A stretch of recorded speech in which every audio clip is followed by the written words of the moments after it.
Muy buenos días, lunes 20 de abril del 2020. Bienvenidos a La Brújula por Radio La Luna. Vamos a decirles que son las 12 horas y 1 minuto. El tiempo está magnífico, 25 grados centígrados, aunque la máxima se puede ir hasta 29 grados. Ninguna precipitación, el viento apenas 5 kilómetros por hora, humedad del 53%, un día crocante, sabroso, espectacular para disfrutarlo. Lógicamente que habría que disfrutarlo al aire libre. Pero bueno, si tiene un balcón, vaya al balcón. Si tiene que hacer compras, aproveche para disfrutar el día. Si tiene patio en el fondo, vaya al patio. En fin, busque la manera porque el sol está espléndido, el día espectacular, una temperatura y una humedad ideal para que el día sea formidable, a disfrutarlo. Bueno, le vamos a dar los buenos días a todos nuestros oyentes que nos están escuchando por la antena de Radio La Luna, la AM 1140, que es gente que se ha quedado ahí enganchada con los tangazos. Lo estábamos escuchando hace un ratito a Carlos Gardel, y en fin, una selección de tangos que es extraordinaria. Le vamos a dar también los buenos días a todos aquellos que nos escuchan por las aplicaciones, a través de los celulares, y también los buenos días a aquellos que nos escuchan por internet. Dicho esto, le voy a dar los buenos días a quien me permite compartir con alguien el estudio de la radio y además hace posible que esto llegue a todos lados. Nada menos que en el operador de los días lunes, Beto Perdomo. Beto, pero muy buenos días, a disfrutar este día. Muy bien.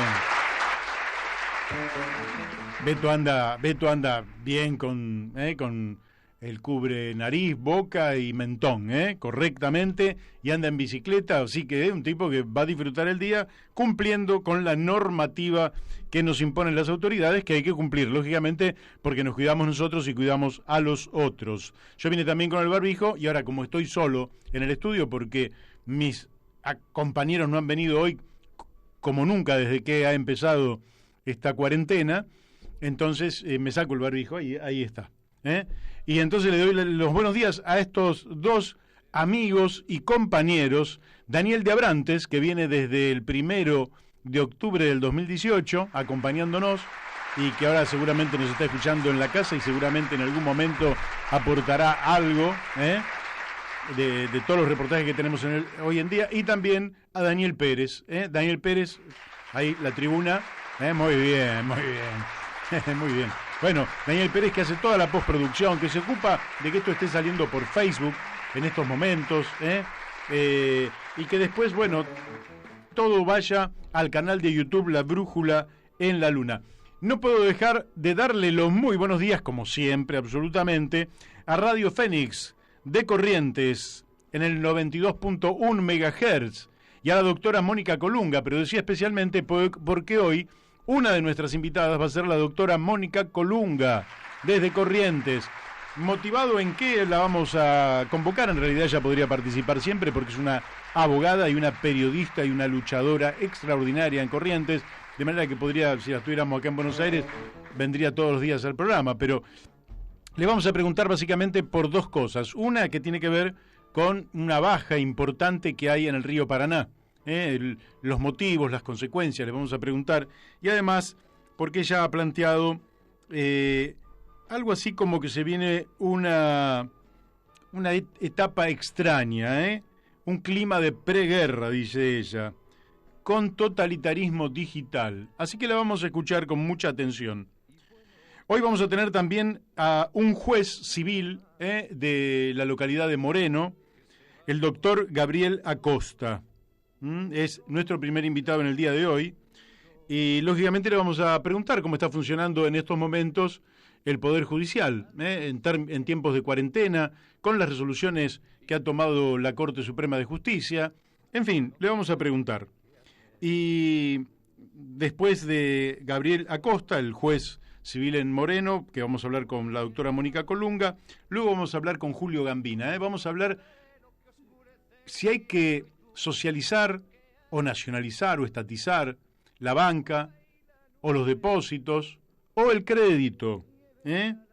Vamos a hablar un poquito de la deuda, cómo está viendo, y vamos a preguntarle también cómo piensa él que se pueden mitigar un poco las consecuencias en el marco de una recesión tremenda que estamos viviendo en la Argentina. Finalmente vamos a estar hablando con el doctor Mario Borini, un invitado que ya le hemos consultado en programas anteriores, y que tiene una mirada bien particular con una propuesta que la ha hecho por escrito y que me parece que es una propuesta de altísimo nivel que tiene que ver con una cuarentena, diría yo, más selectiva que universal, pero bueno, dejémoslo allí. Vamos a preguntarle también cómo está viendo el impacto socioeconómico. En fin, profesor de salud, Mario Borini, con él vamos a estar charlando. Mientras tanto, y hasta que nos ponemos en contacto con el doctor Gabriel Acosta, quería decirles que me ha sorprendido gratamente una noticia que en general no sale en los grandes medios. Los grandes medios son empresas, ¿verdad? Y son empresas que me dicen que no hay vivo de Facebook.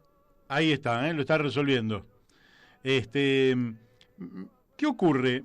Las grandes empresas silencian cosas que son increíbles.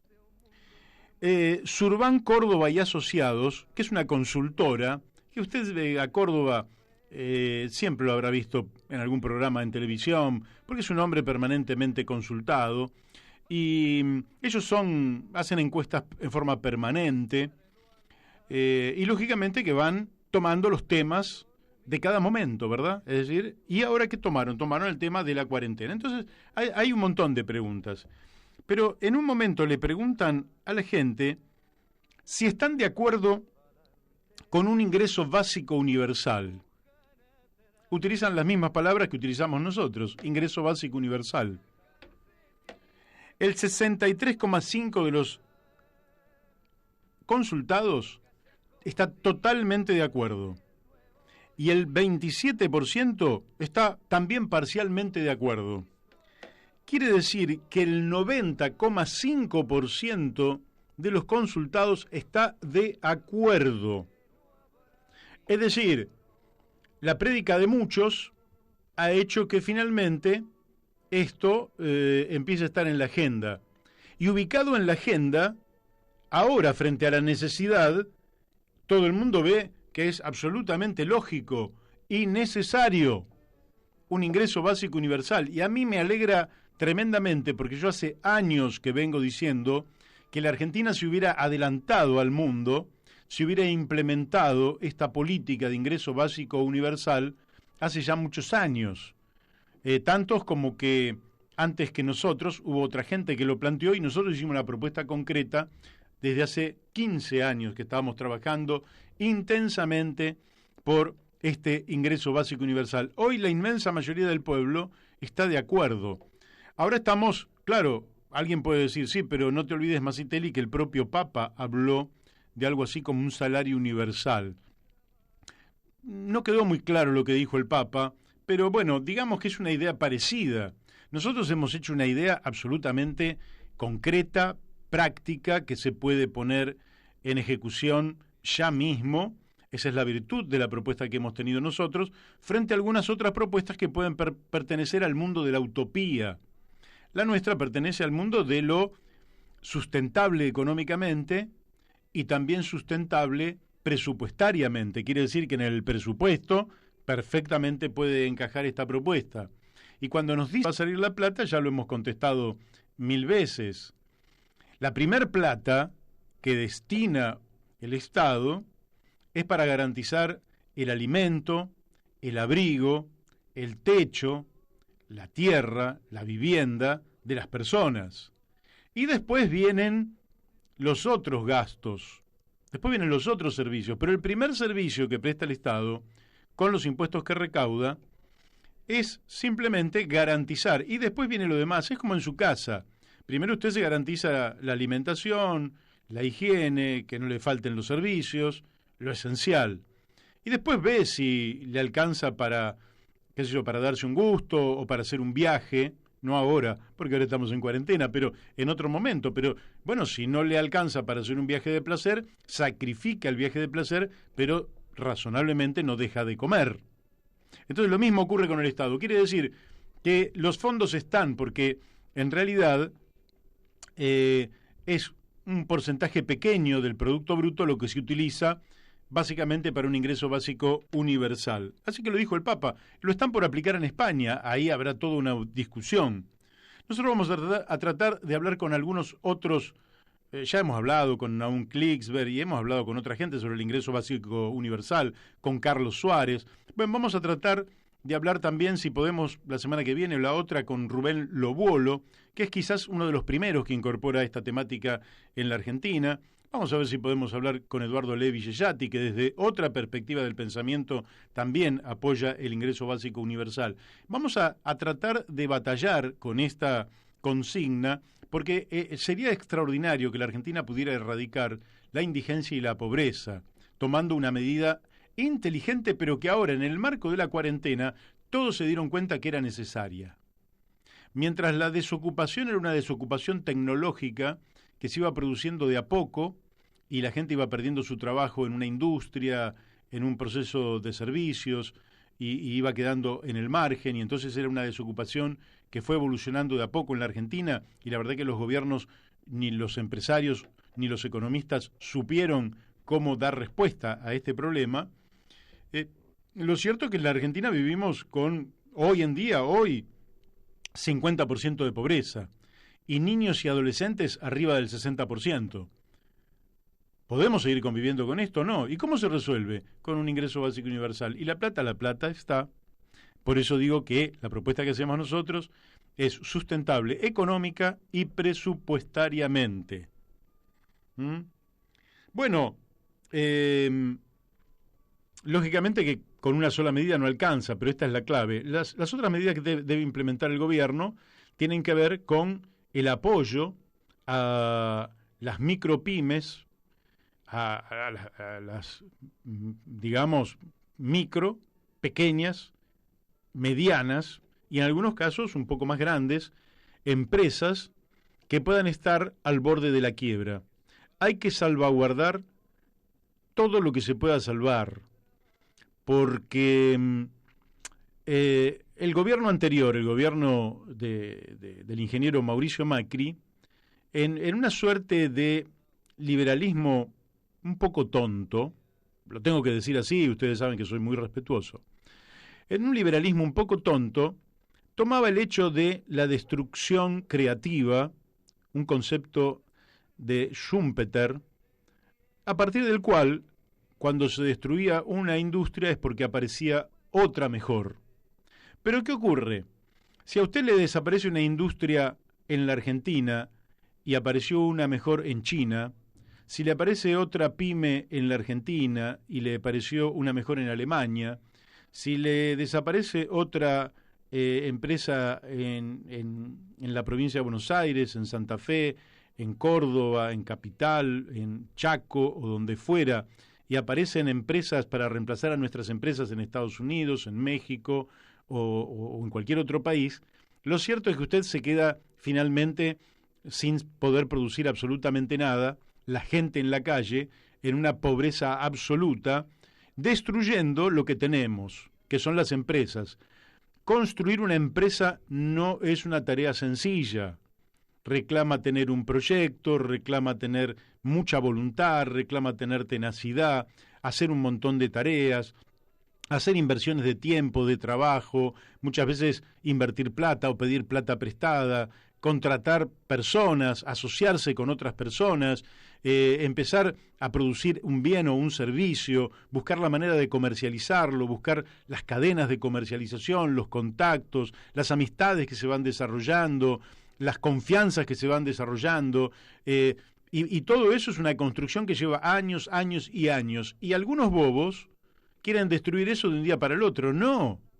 A esas empresas en general lo que hay que decirle es que sigan la tendencia a la modernización, a utilizar con mucha inteligencia las nuevas tecnologías, a modernizarse permanentemente, a tratar bien a los clientes, a los usuarios, a tratar bien al ambiente. Hay que ir, pero las empresas hay que tratar de salvarlas. Así que, junto con el ingreso básico universal, de lo que se trata en la Argentina es de salvaguardar la mayor cantidad de fuentes de empleo, para que cuando esta recesión empiece, o la cuarentena empiece a menguar, y empecemos a salir de la recesión, que es una larga recesión, una larga recesión que se puede incluir en los últimos 10 años, con algunos años mejores y otros peores, pero en general de estancamiento. Los últimos 2 años fueron de recesión y ahora se agudizó esa recesión. Entonces hay que salvaguardar todo lo que se pueda. Lógicamente que el gobierno va a tener que emitir dinero y controlar a los bancos. ¿Por qué? Porque el problema no es solo la emisión. El problema es cuando los bancos multiplican el dinero. Entonces el Estado emite un peso y los bancos lo multiplican por 10, por 15. Y ahí entonces tiene problema. Entonces lo que hay que ver es cómo, y eso lo vamos a estar charlando con Julio Gambina, que sabe mucho sobre esta materia. Entonces el Estado va a tener que salvaguardar las fuentes de trabajo de los argentinos. Esto me parece que es algo absolutamente clave. Y el otro tema es que hay un montón de actividades que incluso cuando empiece a relajarse la cuarentena, que desde mi punto de vista y por las observaciones en el territorio que he hecho, sin delatar a qué comercios he visto abiertos y que deberían estar cerrados, me parece que la cuarentena los comerciantes la empiezan a levantar y algunas pymes las empiezan a levantar ¿eh? Prudentemente, pero no aguantan más. No es que no aguantan más solo desde el punto de vista psicológico, sino que no le aguantan más las economías. El comerciante que tiene 2 empleados, 3 empleados, que no tiene una reserva de dinero importante porque venimos de años muy malos, ¿y cómo afronta? Y bueno, entonces, bueno, hay que ir viendo y hay que pedirle a todo el mundo el cuidado, ¿eh? Nadie se cuida mejor que uno mismo. A mí yo no necesito que me cuide el gobierno, que el gobierno me diga de qué tela tiene que ser el cubreboca y que no se preocupe. Yo me sé cuidar y creo que la inmensa mayoría de los argentinos no sabemos cuidar. Pero el gobierno sí tiene que tener una actitud activa. ¿Para qué? Para darnos toda la información, para darnos todas las noticias que tienen que ver para poder cuidarnos cada vez mejor, y seguramente más adelante la cuarentena irá cediendo. Creo que estamos en contacto ya con el doctor Gabriel Acosta. ¿Es así? ¿Ya estamos en contacto? Sí. Buenos ¿Qué días, tal? doctor. Sí, ¿Cómo le buenos días, va? estoy acá. Muy bien, acá estamos. Bueno, un gusto poder hablar con usted. Lo hacemos por primera vez. Lo hemos presentado ya como juez civil en Moreno. Y realmente nos movió la posibilidad de esta entrevista eh, el hecho de que el servicio de justicia en la Argentina en estos tiempos aparece como muy menguado, como insuficiente, como que no estuviera a la altura de circunstancias evidentemente muy difíciles. ¿Cómo está funcionando, doctor, hoy la justicia, en particular la justicia civil, en la cual usted es juez? Bien, primera aclaración, sí, sí, en la justicia civil y comercial, en la que yo formo parte de este fuero, es lo que un poco yo le voy a poder opinar eh, más, con más precisión, sin perjuicio de lo cual también me puedo expedir en un marco más general. ¿Qué quiero decir? Evidentemente que estamos atravesando una situación sanitaria inédita y una situación económica también que los especialistas en el rubro hablan será la más grave de toda nuestra vida como país. Así es. En ese contexto, evidentemente que el Poder Judicial, que es uno de los 3 poderes de la República, en el caso de la provincia de Buenos Aires, que abarca a la mayor cantidad de población, 19 departamentos judiciales, en distintos fueros, tiene un rol que debiera ser muy destacado. ¿Qué ocurre en eso entonces? Y ocurre que la situación en particular, también la ciudadanía debiera conocer que si bien nosotros en el Foro Civil y Comercial no tenemos la espectacularidad en los medios del Foro Penal, del Foro de Familia, Ujú. sí abarcamos cuestiones muy concretas que tienen que ver con la vida más común de la ciudadanía. Claro. En ese, que tiene que ver, bueno, desde los contratos, alquileres, sucesiones, accidentes de tránsito, concursos y quiebras, que es un rubro que lastimosamente yo hace 30 años que integro el Poder Judicial y recuerdo la década del 90 fue una temática que tuvo mucho auge. Eh, Justamente creo que vamos a ver un panorama en esa dirección, en lo venidero. Y Ujú. estamos trabajando a nivel, eh,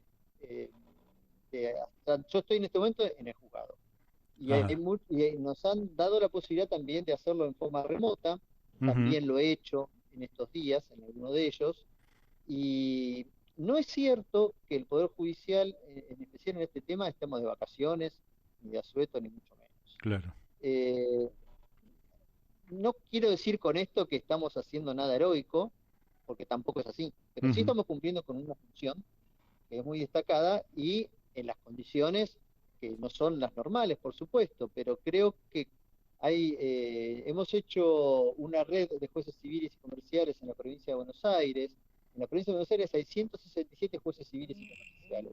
Ajá. Esta red, que tiene poco tiempo de conformación, lo que ha podido hacer en estos términos es intercambiar experiencias prácticas para tratar de la visión de cada uno, con mucho compromiso, dar un servicio acorde, y es lo que estamos tratando de hacer, sinceramente. Por supuesto, hay de todas las pelambres en estas cosas, ¿no? Pero yo creo que eh, estar a la altura de las circunstancias es una cuenta pendiente que tiene la justicia Ujú. con la ciudadanía, y es un buen momento, esta crisis desgraciada, para tratar de revertir la calidad institucional que tenemos que mejorar para estar a tono con un servicio de justicia, que es eso, es un servicio público. Claro. Sí, sí, efectivamente es uno de los poderes de la República y por tanto su importancia es mayúscula. Por eso el buen funcionamiento hace al buen funcionamiento del conjunto de la sociedad. Por eso la importancia de esto. ¿Cómo están? Usted dice que en algún momento ha trabajado desde su casa, utilizando lógicamente tecnologías que avanzan aceleradamente y que nos permiten una comunicación en tiempo real, incluso con imágenes. Eh, ¿Ustedes están utilizando estas tecnologías? Los expedientes, se ha hablado del expediente electrónico. ¿Los expedientes siguen siendo esas montañas de papel que hemos estado acostumbrados a ver en los juzgados o está cambiando al sistema digital? Está cambiando. Le pongo en conocimiento que la Corte de la provincia de Buenos Aires, la Suprema Corte, en una acordada Ajá. del viernes próximo pasado, a la 3975, ha dispuesto justamente que todos los expedientes que se inicien en todo el Poder Judicial a partir del lunes 27 de abril venidero van a tener que ser tramitados desde su inicio en formato digital. O Mm, sea, nace oficialmente el expediente electrónico. Y excelente. también en un anexo da las directivas para cómo hay que tramitar aquellos que van a ser mixtos, o sea, los que ya están en trámite, cómo adecuar esta situación. Estos elementos realmente, la provincia de San Luis hace ya algunos años que tiene el expediente electrónico, ¿sí? Claro. Y obviamente que es un avance significativo. Lo que ocurre es que lo que queda pendiente es esta cuestión que está mucho quizás en nuestra idiosincrasia. Yo no he viajado mucho por el mundo, ni prácticamente nada, pero sí veo como que en cuanto a otras latitudes, ya sea de España, por hablar de una cuestión iberoamericana, o vecinas como Chile, como Uruguay, nosotros tenemos una rémora en la calidad institucional que hace que el Poder Judicial, los abogados y los empleados todavía nos manejamos con demasiado criterio sectorial, en vez de darnos cuenta que somos un conjunto, que tenemos que hacer una construcción colectiva institucional que apunte a no olvidarnos que somos un servicio de justicia. Ujú. Entonces eso a veces es difícil, no tener una tendencia eh, que no es la más feliz, acerca de que cada uno ve su lugar como o el más importante o el más postergado, etcétera. Por supuesto que también es cierto que la provincia de Buenos Aires a nivel nacional tiene, digamos, una situación salarial que estamos en el lugar 18º de la amigo. nación, ¿no?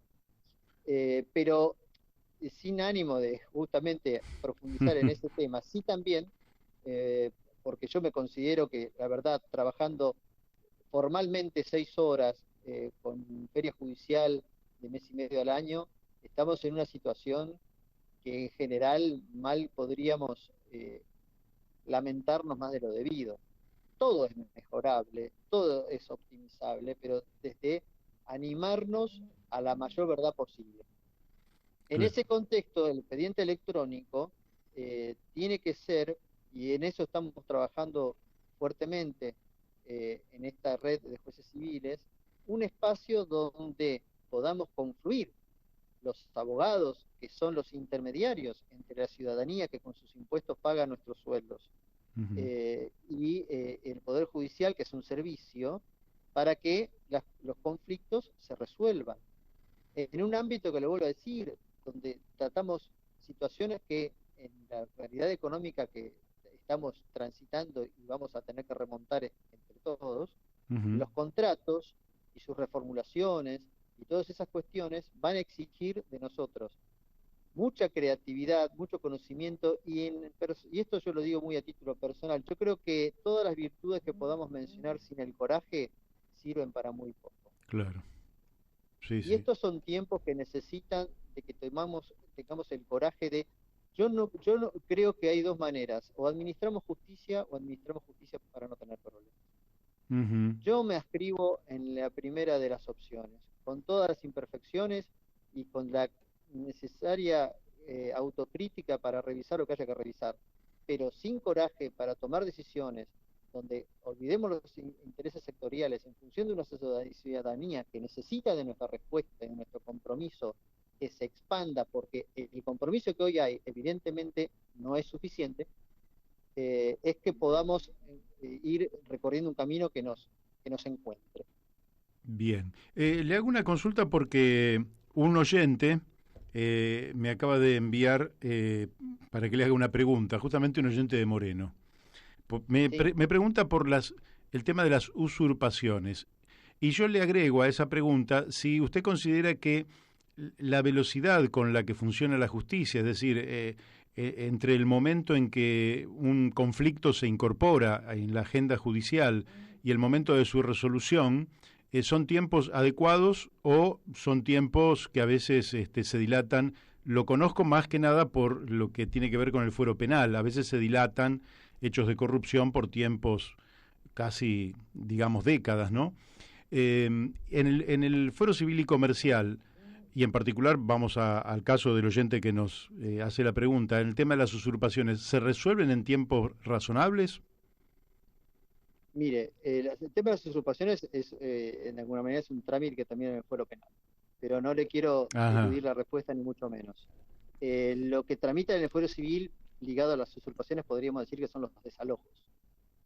Ujú. Eh, en cuanto al déficit mire, velocidad y precisión es para jugar en la selección de fútbol, ¿no? Velocidad y Sí, precisión, claro. Messi. Eso es a lo que tenemos que apuntar. El déficit de velocidad de la justicia es más que notorio. Y yo, la verdad, que lamento que así sea. Por lo cual, en el fuero civil tenemos distintos instrumentos que podemos utilizar para abreviar esos términos. Yo le puedo decir que un expediente que se han iniciado aquí, después de mucha porfía, eh, puede tranquilamente tardar desde el inicio hasta la sentencia 12 meses. Ajá, en un Y año de sale. hecho, pero no lo hago a título personal, ni siquiera a título de este juzgado que le estoy hablando, por supuesto, de mi juzgado. Ujú. Pero los procesos civiles en otras latitudes no tan lejanas como Uruguay, hace varios años que duran entre 15 y 18 meses.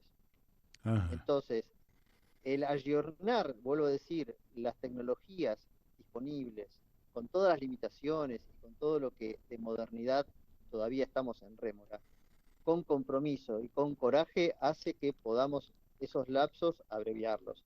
Desalojos es un proceso que tramita en mi fuero, y está en la misma línea de que se puede llevar en esos términos, para lo cual hay que trabajar y mucho. Entonces, no sé si a modo de respuesta sirve en cuanto a que debiera ser, y más en el caso de un desalojo, que hay alguien que, o porque no le pagan el alquiler, o porque el contrato ya se venció, o porque salió de vacaciones, volvió y se le metió a alguien, necesita una respuesta más que ágil. Ujú. Eh, eh, lo que yo le puedo decir es eso. No quiero ser reiterativo, pero sí, la de velocidad es imprescindible. Estamos en rémora con eso, y desde este lugar y desde la mayoría de los juzgados civiles estamos trabajando con fuerte compromiso para mejorar esa situación. Bueno, voy a volver un poquito sobre el tema de la incorporación de las tecnologías. Yo tengo un amigo que trabajó que aparte es parte del programa, Daniel de Abrantes, que trabajó en todo lo que tiene que ver con los archivos y toda la ciencia de administrar grandes archivos, ¿no? Empresas que se dedican a eso. Entonces, un poco en algún momento decía algo parecido a esto que le voy a decir. Dice, si vos querés que algo quede por miles de años, grabalo en piedra, ¿no? Si vos querés que algo quede grabado por cientos de años, lo grabás en papel. Y las tecnologías digitales han ido cambiando en los últimos 20 años sucesivamente de soportes y por tanto no siempre son todo lo segura que se requeriría. Ustedes cuando avanzan, por ejemplo, un expediente electrónico, ¿se hace un backup electrónico o se sigue haciendo el soporte en papel de manera tal de que frente a cualquier circunstancia de no acceso al expediente se pueda recurrir al papel? ¿Cómo funcionaría eso, aunque sé que por ahí ustedes no lo tienen todavía resuelto? No, resuelto está en función, resuelto, definido más que resuelto, Definido. está a partir de la acordada de la Corte del viernes pasado. O sea, lo que se comience a partir del 27 de abril tiene que ser todo en soporte digital. Mm. Lo que está actualmente en trámite en formato mixto, ¿por qué? Porque tenemos presentaciones que se pueden hacer en forma electrónica, notificaciones que se pueden hacer en forma electrónica. Los backups de todo eso se hacen diariamente. Claro. Entonces, acudimos al papel porque hasta ahora esos avances progresivos que significaron, tanto como la oralidad en el fuero civil, con la videograbación de las audiencias de vista de causa, son todos elementos que se han ido incorporando a el trámite habitual en papel. Correcto. Fíjese una cosa revolucionaria, le podría decir, digo, a tono color, que está acordada lo que finaliza con la costura. No habría más costura de expedientes. Ujú. Qué bueno. Y lo dice, ¿por qué? Porque se utilizaría en lo que tenga que llevar soporte papel, que sería prácticamente nada, hacer carpetas con broche metálico. Yo eso lo hago en mi juzgado, eso es optativo, ¿no? Claro. Porque cuando yo entré en el año 90 al Poder Judicial, cosía expedientes y estaba 3 horas y media, 4 horas cosiendo expedientes. Fíjese lo anacrónico. Sí, la Pero inversión del eso tiempo. está definido en cuanto a que a partir de ahora, por eso es una circunstancia muy significativa, que es una decisión de la Corte en ese sentido, que va a ser todo en formato digital. Bien. Le voy a hacer mis dos últimas preguntas. Una tiene que ver con algunos conceptos. Usted me dirá si la quiere contestar, porque esto ya va, me lo dice usted como abogado, como juez. He escuchado en reiteradas oportunidades a algunos periodistas hablar de la prensa como el cuarto poder.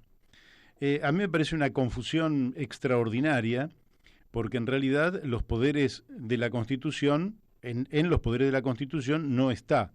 Y al ser empresas privadas, que tienen lógicamente todo el derecho del mundo a hacer periodismo y ejerciéndolo con absoluta y total libertad, pero no son un poder de la República. Aunque sí, quienes hacemos periodismo creo que jugamos un papel que ayuda a la transparencia, al tránsito de la información, a la comunicación cada vez más veraz. ¿Cómo observa usted el papel de la prensa aquella que se en términos generales, y además aquella que se autoasigna el papel de un poder de la democracia, como si fueran otro poder del Estado. Yo creo que el rol del periodismo es fundamental. Yo no sé si hablar de cuarto poder en cuanto a términos de poderío, sí en cuanto a transparencia y en cuanto a interpelación para quienes en definitiva cumplimos una función pública. Mire, en el año 2017 se hizo el primer Congreso de Jueces de la provincia de Buenos Aires. Se hizo en Mar del Plata y yo concurrí. Y en uno de los paneles, el que tuvo una actuación destacada fue el colega suyo, Hugo Alconadamón, Sí. donde dijo claramente, voy a tratar de ser casi literal, que para el Poder Judicial el periodismo eran monitos a los que se les tiraba cosas datos imprecisos para que hicieran malabarismos. Uh-huh. Y él decía que para él el Poder Judicial estaba lleno de serpientes que se arrastran. Uh-huh. Qué duro. Entonces, dicho esto, delante de dos ministros de la Corte de la provincia, ¿no? Uh-huh. Y yo creo que más allá de la figura que yo entiendo, yo lo interpreté literal, pero también como una manera de acentuar una idea. Creo que el periodismo y el Poder Judicial tenemos que tener un vínculo donde vayamos ejercitando el mismo para un mejor desarrollo. Yo no creo que yo tengo que ser imparcial. Sí. ¿Sí? Mi imparcialidad y mi independencia no la negocio con nadie. Y ese es un rol que tener un diálogo con cualquier periodista no me lo compromete. Creo que la falta de diálogo, en definitiva, estaría poniendo de relevancia una inseguridad o una idea de ocultamiento en una función que es todo lo contrario. Uh-huh. Porque si yo para garantizar mi imparcialidad y mi independencia no tengo que hablar con nadie, en realidad no estaría hablando demasiado bien de mí. Así es. Entonces, creo yo que el periodismo, como todos, como los jueces, se puede ejercer de una manera, de otra, mejor, peor, pero como función es decisiva a la hora de garantizar la transparencia de los actos públicos de los poderes de la República. Esa es mi opinión. Muy bien. Bueno, tenía más preguntas, pero el tiempo se me ha ido, doctor. Seguramente lo estaré molestando más adelante, para ver cómo también está evolucionando toda esta transformación que están viviendo ustedes en el Poder Judicial, y sobre todo esperando también que se vaya flexibilizando esta cuarentena que nos tiene muy metidos en casa y vaya a saber hasta cuándo, ¿no? Así que... Yo Sí. lo que le quiero también señalar es eso, es la importancia de que nosotros no estemos tan encerrados y trabajemos lo más que podamos por la ciudadanía y también por los abogados, que los abogados en general Uh-huh. viven de esta profesión y Claro. necesitan de nuestro compromiso para poder cumplir con sus obligaciones y ejercer el derecho a su trabajo de la manera con las condiciones sanitarias indispensables, pero sí tratando de que esta maquinaria pueda andar lo más posible. Así que con todo gusto lo voy a atender en la ocasión que a usted le parezca necesario. Bueno, muy amable, le mando de mi parte un abrazo, muchas gracias y seguramente en pocos días vamos a estar volviendo a hablar. Igualmente para usted, que tenga un buen día. Buen día. Bueno, hemos hablado con el doctor Gabriel Acosta, juez civil y comercial en Moreno. Así que bueno, aquí me están llegando muchas cosas por WhatsApp, lógicamente que no puedo responder a todas, así que le pido a todos disculpas, pero bueno, ustedes han escuchado un servicio de la República, un poder del Estado, que efectivamente ha venido siendo cuestionado, pero como vemos en todos lados hay gente que empuja para adelante, gente que trata de hacer bien las cosas, gente que está comprometida con la administración de justicia, con el ser independientes, con el ser íntegros como personas, con el de ser comprometidos como trabajadores que lo son también, porque todo es son cargas que son remuneradas, pero en última instancia que obligan a una carga pública importante. De manera que, bueno, me parecía que era interesante poder charlar con un juez, y bueno, ahora seguramente vamos a estar comunicándonos si tenemos suerte y cambiando un poco de tema, Ahí, Daniel de Abrantes, bueno, y después vamos a hablar con Mónica Colunga y vamos a tenerlo muy poquito, Daniel. Dame con Daniel.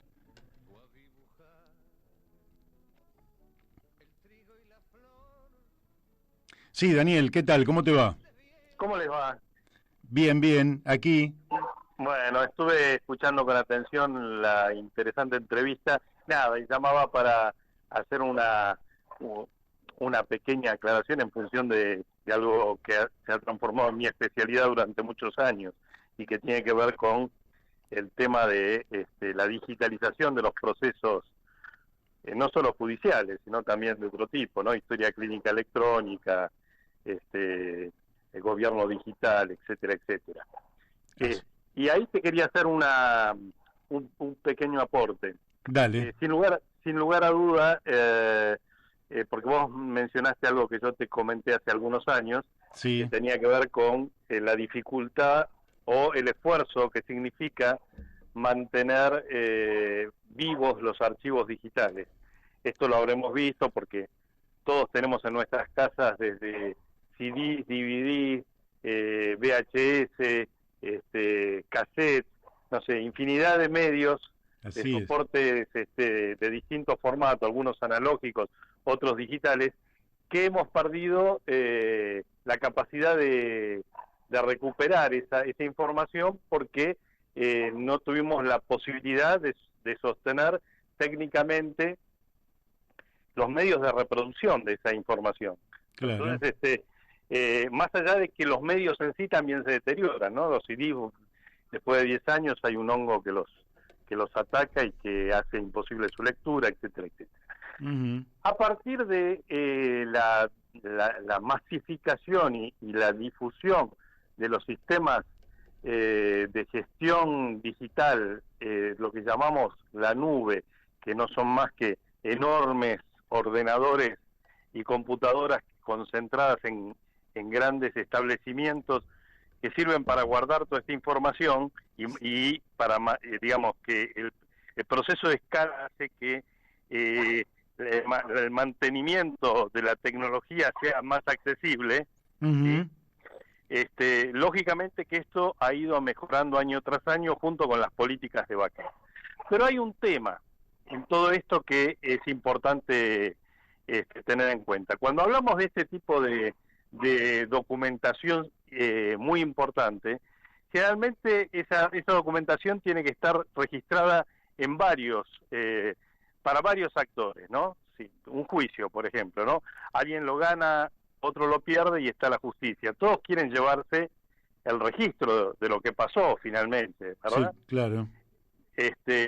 Y bueno, ese registro normalmente termina siendo en papel, porque es lo que nos llevamos a nuestra casa y vamos a guardar, como guardamos la escritura, ¿sí? de nuestra casa, como cuando se firma un tratado entre dos países, se puede tramitar digitalmente, pero finalmente se estampa la firma en un papel.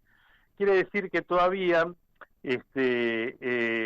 o mejor dicho, lo que quiero significar es que vamos cada vez más a sistemas mixtos, ¿sí? Uh-huh. Donde va a haber una parte digital, una parte en papel, alguna piedra que se grabará cada tanto porque se querrá dejar constancia de algo, ¿sí? Sí, sí. Y donde además se está dando un fenómeno muy particular, y es que como la información se multiplica exponencialmente, Uh-huh. ¿sí? O sea, cada vez el mundo duplica la información que maneja aproximadamente durante un año y medio, se duplica la cantidad de información. Es imprescindible la utilización de formatos digitales para administrar eso. Pero paradójicamente, la información en papel sigue ocupando un lugar que cada vez proporcionalmente es menor, ¿sí? Pero que en términos absolutos no es para nada despreciable. Por esto que te decía, de que finalmente las mejores soluciones siempre son soluciones híbridas, o sea, soluciones mixtas, donde se utilizan distintas tecnologías. Bueno, esto nada más que era una curiosidad para la gente que le interese el tema. Bueno, perfecto, Daniel. Ahora vamos a estar hablando con Mónica, así que Mónica Colunga de Corrientes. Y si querés en la segunda hora y sentís algo que tengas que aportar, nos volvés a llamar. Bueno, les mando un abrazo. Todavía no te fuiste del programa, quedás acá, participás desde tu casa. Bueno. Macanudo. Bueno, hemos hablado con Daniel de Abrante, que lógicamente es parte de esta mesa. Ya estamos en contacto con la doctora Mónica Colunga desde Corrientes. Mónica, buenos días. Muy buenos días, ¿cómo estás, Mario? Muy Qué bien. Qué gusto poder compartir con ustedes. Bárbaro. Igualmente para mí, Mónica, hace tiempo que no nos vemos, hace tiempo que no voy por Corrientes y seguramente pasará mucho tiempo hasta que nos volvamos a ver. Te quería consultar por esta baja que hubo y que no sé si se mantiene del río Paraná, muy significativa, donde hacía difíciles las maniobras en los puertos de Rosario, por ejemplo. Bueno, que nos cuentes un poco qué sabés de eso y cómo lo está viviendo la costa correntina. Bien, nosotros tenemos una dependencia natural geográfica que tiene que ver con que el Paraná viene del norte, viene de la zona de Brasil, digamos que no es algo que nosotros hayamos generado, sino que es, por un lado, un cambio que tiene que ver con el cambio climático, con una reducción del cauce por una sequía, pero por otra parte, Brasil tomó control de ese cauce, cerrando las compuertas de varias represas para poder sostener el movimiento de las turbinas generadoras de energía eléctrica. Entonces, eso nos afectó. Finalmente nosotros recibíamos un río que era una lágrima, un río que caudaloso se convirtió en un arroyo seco prácticamente en algunas regiones, y eso modificó no solamente la generación de energía en Yacyretá, que es una represa que compartimos con Paraguay y con Brasil, sino que, bueno, todo lo que tiene que ver con la navegación del río, ¿no? Y afecta también la vida, porque las especies estaban a la mano y ahí se empezó a generar una situación de depredación. O sea, fue un desastre. Lo que hicimos muchos ciudadanos fue pedir a las autoridades, generar un sistema de comunicación tipo trabajo de hormiga, y bueno, a través de change.org y Greenpeace y otros que también fueron partícipes, se logró que se reabrieran las compuertas de esas represas, pero por supuesto hubo todo un trabajo político de intermediación de las autoridades de las embajadas de ambos países, ¿no? Creo que esto es conocido, pero bueno, tiene que ver con esto de, por un lado, el cambio climático y por otro lado, el tema de la apropiación de un bien que es la naturaleza, porque el río no le pertenece a ningún estado en realidad, pero sí se da la particularidad de que por las condiciones geográficas terminan cerrando como si fuera un grifo, ¿no? Desde el norte de esa compuerta. Claro. ¿Y ahora están viendo volver el agua al Paraná? ¿O todavía sí, ahora no? de a poquito, digamos que se fueron, se abrieron esas compuertas y está volviendo de a poco, ¿no? O sea, todavía vemos ese río bastante triste, bastante seco, pero está volviendo de a poquito. Vos sabés que en la Argentina tenemos, no me voy a meter en ese tema, pero tenemos el drama del río Atuel, que nace en Mendoza, terminaba en La Pampa, y la disputa por el agua, bueno, es una disputa muy vieja, que tiene décadas. Pero bueno, lógicamente que... sí, esa situación se está repitiendo en aquí en Corrientes, pero es una situación que se está viviendo en Estados Unidos, que se está viviendo en muchos lugares en los que el agua, sobre todo el agua dulce, comienza a ser un bien escaso, ¿no? Y esto tiene que ver con el afán apropiador, porque pasa con todos los recursos. O sea, mejor dicho, hasta hablamos mal porque vemos como recurso algo que en realidad no nos pertenece, que es el planeta Tierra, que es una parte de nosotros mismos, porque nosotros somos emergentes del planeta Tierra, pero estamos tan acostumbrados a hablar en términos de utilitarismo que todo parece ser un bien apropiable, incluso las personas, ¿no? Así es. No al cohete, la humanidad pasó por el esclavismo y el proletariado moderno también.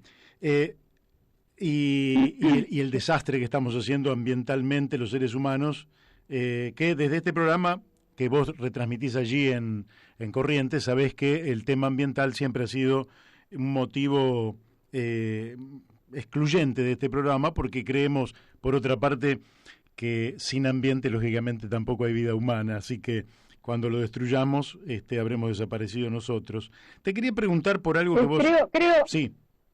Sí, quería agregar algo justamente en relación a ese tema. Me parece que la cuestión de la pandemia tiene un aspecto que no se está analizando y es el ambiente. O sea, nadie lo ve como un desastre ambiental y es un aspecto interesante de ver porque Wuhan, que es donde aparece, donde emerge este problema del coronavirus, tenía la particularidad de las condiciones de vida de los ciudadanos. Cuando aparecieron los muertos, los sacaban de sótanos, los sacaban de subsuelos, había lugares que tenían hasta un cuarto subsuelo. Las condiciones de vida me parece que son un aspecto también a tener en cuenta. Ahí no te estamos escuchando del todo bien. Beto, no estamos escuchando bien. A ver, ahora. Sí, decía que un aspecto que no se tiene en cuenta en el tema del análisis de la pandemia es el tema ambiental, las condiciones de vida de la población, las condiciones de vida de los ciudadanos de Wuhan, que cuando fueron hallados muertos los sacaban de un cuarto subsuelo, de un quinto subsuelo, en lugares en los que vivían con moho, con hongos, infrahumanos. O sea, me parece que esas cuestiones que tienen que ver con el ambiente y nosotros mismos como emergentes del ambiente, y cómo reproducimos esas condiciones totalmente antinaturales en forma de la producción de una pandemia, digamos. Me parece que ese aspecto no se está analizando y me parece que debería. Claro, sí, sí. Respecto de las consecuencias que va trayendo esto, porque nosotros hemos visto virtualmente en el mundo que los pueblos no han tenido instituciones internacionales que hayan abordado el tema de la pandemia como hubieran requerido las circunstancias. La Organización Mundial de la Salud no estuvo a la altura, no estuvo tampoco las Naciones Unidas, tampoco ni el Mercosur, ni el UNASUR, ni la Comunidad Europea, etcétera. Quedaron los estados nacionales. Y la gente se aferró a los estados nacionales a tal punto que prácticamente todos los presidentes del planeta, le haya ido mejor o peor con la pandemia, han crecido en su imagen. Esto al tiempo que se restringían, con motivo de la pandemia, libertades públicas, derechos de circulación, etcétera, etcétera, lógicamente motivados en el problema de la pandemia, del virus. Vos en algún momento hablaste de un totalitarismo digital. ¿Cómo lo estás viendo esto? Es decir, que podría significar el ejercicio de estas medidas en tiempos de pandemia un avance sobre las libertades individuales, un avance sobre la privacidad de la gente. ¿Cómo lo estás viendo? ¿Qué es lo que estás mirando en este momento al respecto?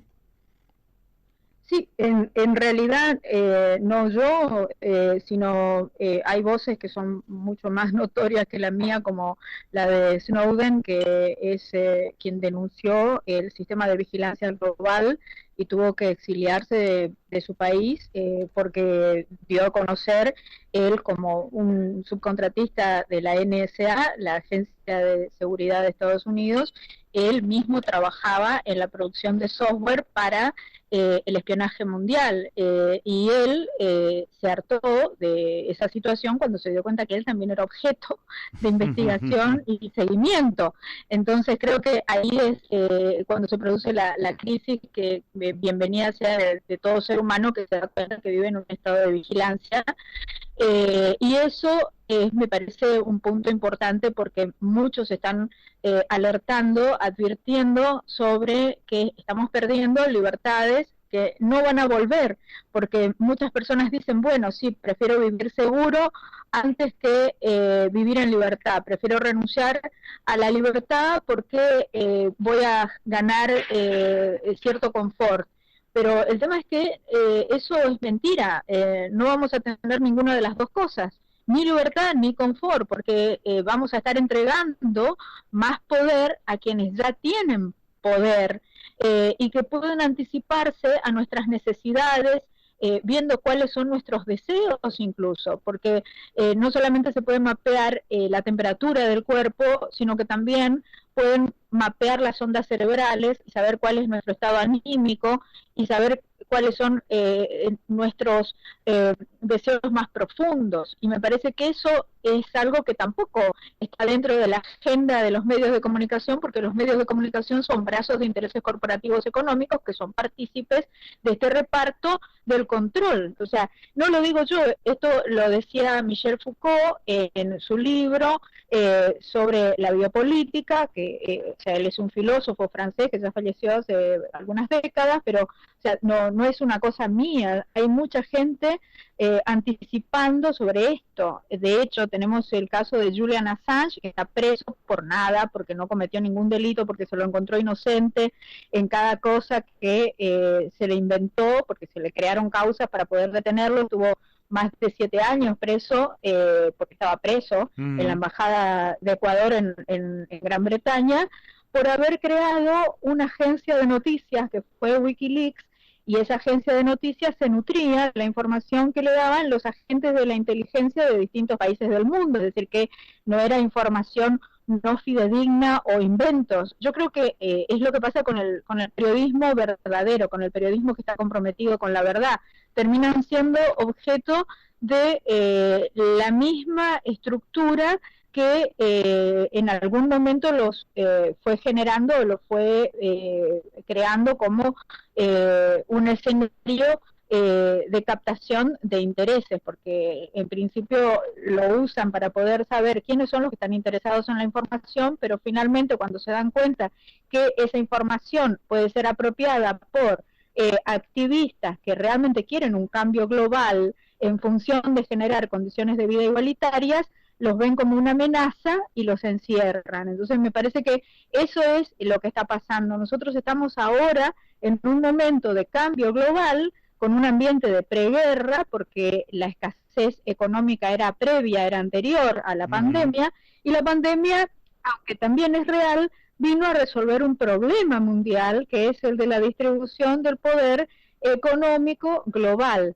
que no digo que no sea necesario, pero sería bueno que fueran términos igualitarios para que todos seamos partícipes de esa distribución y que no sea nuevamente un suicidio para una parte de la humanidad, ¿no?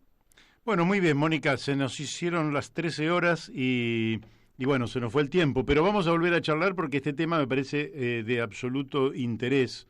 Entonces, si nos movimos por el río Paraná para llegar a este punto lo dejamos con 3 puntos suspensivos y lo volvemos a retomar en algún momento, ¿te parece? Sí, muchísimas gracias, Mario. No, gracias a vos, Mónica. Bueno, vamos a ir siendo las 13 horas, hemos hablado con la doctora Mónica Colunga y vamos a la tanda de la radio, después vamos a estar hablando con el doctor Julio Gambina. Bueno, seguimos aquí en La Brújula por Radio La Luna y no sé si estoy ya comunicado con Julio Gambina. Buenos días, Julio. Sí, ¿qué tal? ¿Cómo está? ¿Qué tal? Día. Bueno, queríamos hablar contigo en este contexto de crisis, de cuarentena, de pandemia, de recesión galopante. Y un poquito, Julio, vamos a ver si damos un pantallazo por distintos temas, pero un poquito queríamos hablar sobre el papel de la banca en estos tiempos. ¿Cómo lo estás viendo? Hay quejas por parte de pequeños y medianos empresarios que no llegan los créditos, hay quejas de parte del sector político que dice que se asignan los recursos y los bancos no están prestos a ofrecer esos créditos. ¿Cómo estás viendo vos esta situación y qué pensás que habría que hacer, además de terminar con la vieja ley de la dictadura de entidades financieras, ¿no? Bueno, por ese lado, la Argentina sigue con la ley de entidades financieras de la dictadura militar, una ley aprobada en 1977. Estamos hablando de una dictadura que no estamos saliendo bien. Bueno, seguimos con Julio Gambina. Julio, habías empezado a hablar del papel de los bancos, así que bueno, empezamos de cero de nuevo. Que se escuche mejor ahora. Pero ahora perfecto. El pecado original obviamente es la ley de entidades financieras y por lo tanto el régimen financiero que se generó desde 1977 hasta ahora. La lógica de la banca privada en particular es una lógica comercial subordinada a las ganancias y por lo tanto antes de cualquier actividad lo que se pone en consideración es el interés de la empresa, el interés del banco como tal. Fue muy evidente con el tema del pago de las jubilaciones, como no toda la banca paga las jubilaciones. Entonces ahí hay un tema del poder que puede ejercer el Banco Central de la República Argentina sobre todo el sistema financiero. También se ve con el tema de las empresas que acuden a los bancos para que las atiendan en esta emergencia pandémica y de recesión económica para créditos. Y muchas veces, bueno, los bancos se curan en salud y lo que hacen es pedir garantías. Por eso se demoraron muchos créditos porque lo que había era una asociación entre las empresas, el Estado y la banca para que el Estado otorgue la garantía. Dicho eso, lo que corresponde es rápidamente modificar el régimen financiero y uno podría pasar, la de mínima podría ser volver a algo que ya existió en la Argentina, que es la nacionalización de los depósitos. O sea que es el Banco Central el que define cuál es el uso de los depósitos del sistema bancario a través de redescuentos. Eso se podría hacer. Existió en la Argentina del 45, en la Argentina del 73, y por lo tanto eso se podría hacer. También se puede ir más a fondo y pensar en un proceso de nacionalización de la banca. Bueno, eso merecería un debate más a fondo. Y más aún, se podría ir a una perspectiva de socialización de la banca, es decir, que no solo la nacionalización implica el control del Estado, la socialización supondría la participación en la gestión de la banca de las trabajadoras y trabajadores en primer lugar, pero también de los usuarios. Claro. Digamos, algo así como que en cada sucursal del sistema bancario en la Argentina, bueno, sean los vecinos, las empresas, los clubes, los usuarios del sistema bancario en general, que en definitiva son los que le dan el dinero de los depósitos a la banca. Cuando vos ves un banco abierto, ese banco funciona, bueno, en una parte determinada con capital propio, pero los recursos que presta, con lo que hace negocios, son los depósitos de las personas, empresas que depositan en ese banco, con lo cual el banco es quizás una de las empresas más socializadas en términos concretos en el régimen económico. Lo que falta es, bueno, ¿quién define el uso de esos dineros?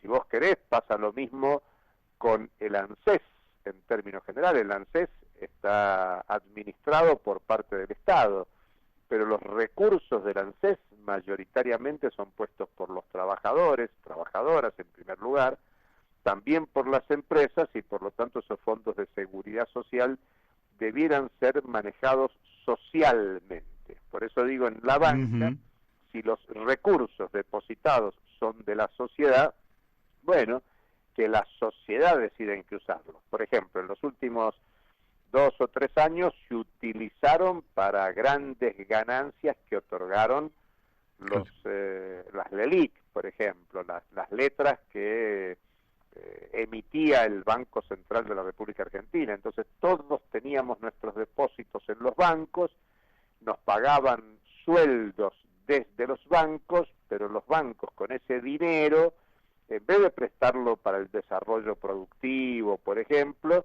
lo aplicaban a inversiones especulativas.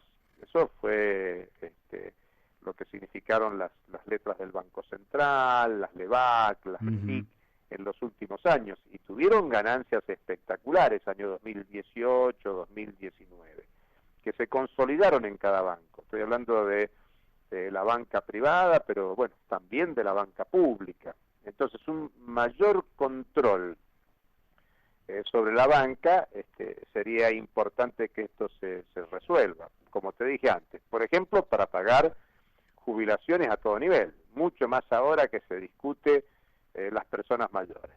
Bueno, si hay que cuidar a las personas mayores, en vez de prohibirles que salgan de su casa, generemos condiciones para que en cada lugar que haya una sucursal bancaria, esa sucursal bancaria genere las condiciones para pago de jubilaciones.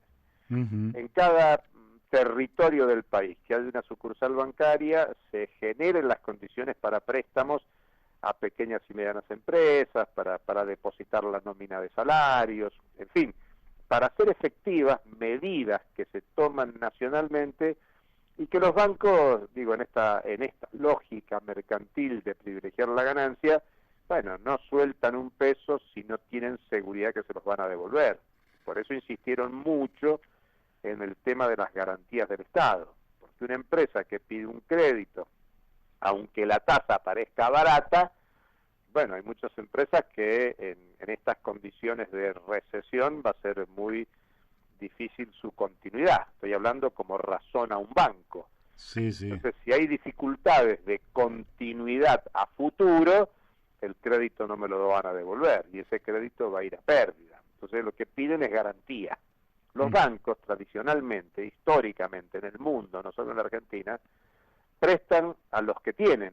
Un banco no le presta a los que no tienen. El banco en general presta al que puede devolver y encima tenga una garantía que demuestre que puede devolver. Puede devolver por el giro habitual de su actividad económica o puede devolver porque tiene una prenda, el caso de un auto, o tiene una hipoteca, el caso de una casa, de un terreno, un campo.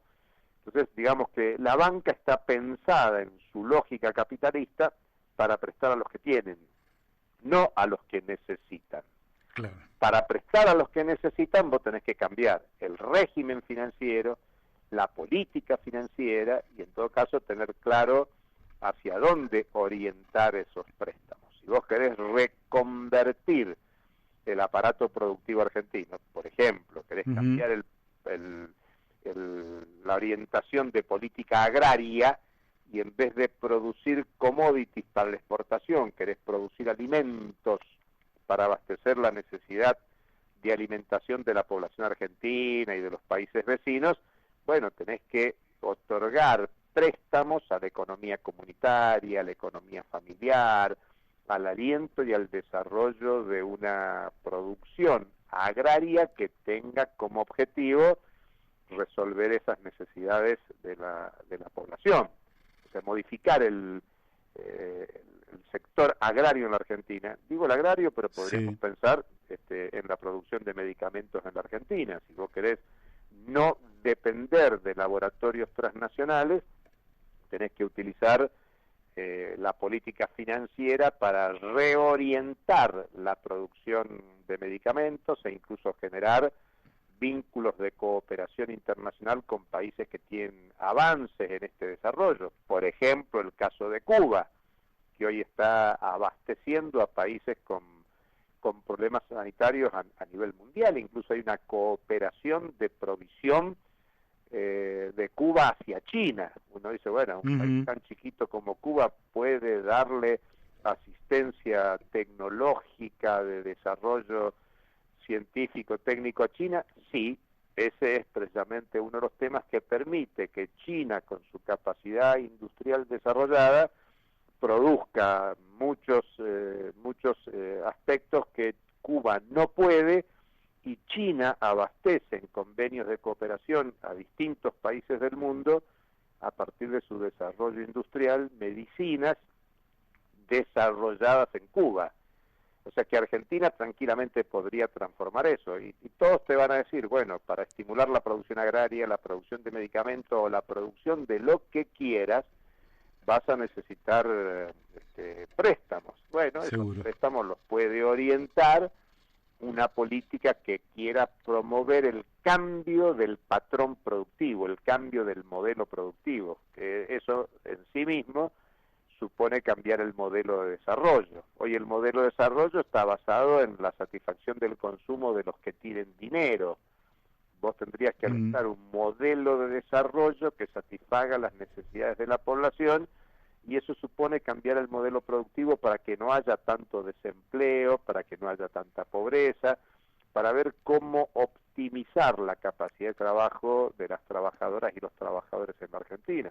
Hoy tenés más de un 35% de la población trabajadora en situación informal, tenés más del 10% de población desempleada, tenés más del 35%, seguramente cercana al 40% de población empobrecida. Vos podrías transformar todos esos datos negativos reestructurando el proceso de trabajo en la Argentina, discutiendo, por supuesto, generar otros tipos de bienes y servicios producidos por el conjunto de la sociedad para resolver esos problemas sociales. Y para eso hace falta crédito. Ahora, Sí. si lo dejás en la lógica del mercado o en la lógica de razonamiento de un gerente o decisor de política financiera que está mirando su hoja de balance y quiere mostrarle a los accionistas excedentes, renta, más allá de cualquier crisis sanitaria, bueno, ahí nos vamos a equivocar. ¿A qué atribuís vos que, habiéndose presentado a lo largo de 30 y pico de años de democracia, distintos proyectos para reformar la ley y poder cambiar el sistema financiero, al día de hoy no se haya logrado un consenso en esta dirección? Es una cuestión de poder. Evidentemente la presión pensá que el sistema financiero argentino está estrechamente subordinado y entrelazado al poder financiero mundial, que tiene en su cabeza nada menos que al Fondo Monetario Internacional, al Banco Mundial, a los organismos internacionales, y en los últimos más de 40 años, casi medio siglo, lo que imperó es la libre circulación de capitales. Entonces la perspectiva de apertura económica que generó la dictadura es una lógica de acumulación del capital mundial. Es lo que se dice que entró en crisis en el año 2007, 2008, 2009 y que explica las políticas proteccionistas de los Trump, del Brexit, de regímenes de derecha que hay crecientemente en Europa, en América Latina, Brasil con Bolsonaro, e incluso en el debate actual a propósito del agravamiento de la crisis por el coronavirus. Muchos dicen, bueno, el futuro del capitalismo mundial va a ser más proteccionista, más nacionalista, más cerrado en los propios países, porque bueno, lo que está entrando en crisis es precisamente aquella mundialización que se generó en el 73-76 para plantar las fechas inaugurales de las políticas neoliberales en Chile, Uruguay, Argentina, en las dictaduras militares del Cono Sur, que después mundializaron Thatcher en Inglaterra y Reagan en Estados Unidos.